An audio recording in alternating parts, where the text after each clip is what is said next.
Па секако дека не очекува еден изузетно квалитетен противник со квалитетни играчи кои настапуваат у Италија, у Шпанија и квалитетни клубови, така да мораме да го подигнеме нашето ниво, посебно во таа завршна фаза од теренот, значи во реализацијата, иако не можам да не бидам задоволен од она што го покажа момците со Молдавија, но секако дека има и работи кои треба да ги смениме или да бидеме подобри у некои работи ако сакаме да се надеваме на позитивен резултат на утрешниот натпревар. Ја и го кажав пред на прошлото прашање дека не сум задоволен од моментот на реализација во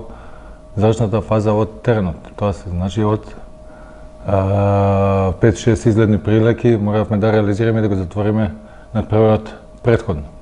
Секако дека од таа фаза не сум задоволен, има и некои работи кои ги оставивме да ги анализираме после одигрувањето на овие два натпревари за во јунскиот прозорец да видиме како сето тоа. Дали сме го поправили не тоа што беше како аномалија на за вчерашниот натпревар и на утрешниот исто. Секако дека ќе има доеден сме тука и овие два натпревари се за тоа да провериме потенцијалот или некои играчи на различни позиции и затоа се овие два натпревари во таа функција и тоа и го направивме со Молдавија и ќе го направиме и за утрешниот натпревар. Секако дека е тешко да се спремате за противник кој има нов селектор, нели? Во повеќе наврати тоа не се дешаваше и во минатото, но и сега е исто така, но одигра еден натпревар против Белорусија, го напомнам во моето излагање дека се работи за многу квалитетен состав, составен од квалитетни индивидуалци, но и како тим покажува дека се сериозни, така да баш одлична прилика со квалитетен противник да видиме до каде сме и каде треба да се поправиме. Пред се треба да почекаме да се заврши денешниот тренинг. Имаме ситни проблеми што се однесува до здравствениот билтен. Исто така имаме време уште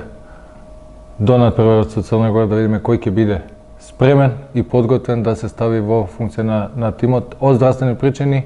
и она како треба да изгледаме за утре крајно на тактички план, па ќе одлучиме кој ќе го започне натпреварот, али без разлика кој да го започне, сите се тука за да бидат спремни да влезат во игра и по позиции секој знае што треба да прави и што се очекува од него да го исполни на терен. Што се ако се однесува до прашањето до Лирим Кјамили, може да, иако одигра 15 минути, можам да кажам дека има потенцијал, има работи кои му требаат на нашиот тим. Се надевам дека ќе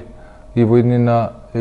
ќе продолжи со стандардните игри во својот клуб и да ќе биде дел од нашиот тим.